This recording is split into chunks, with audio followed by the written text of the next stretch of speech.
we're going to do another hamstring exercise. Earlier we did it standing and that was more proximal, getting fancy, meaning the attachment is high. Now we're going to do some hamstring exercises with the attachment low, distal.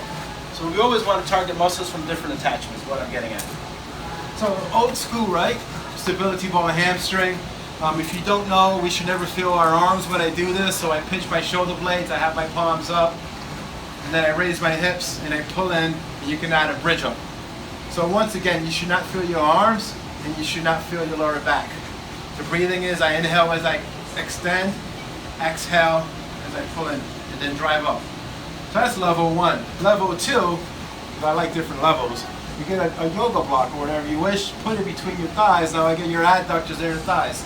Nothing changes. My shoulder blades a pinch, raise my hips, pull in, 3, 2, 1, add a little bridge up, and extend. Once again, and then extend. That should be more 3, 2, 1. That's the count. That's the eccentric part. I drop down about 10 reps. Level 3, fun time. Single legs. Opposite that. The way I suggest to set up, this is the way I like to do it. First, raise your hips so we can stabilize the bar. That's for your lower back, and you should not feel.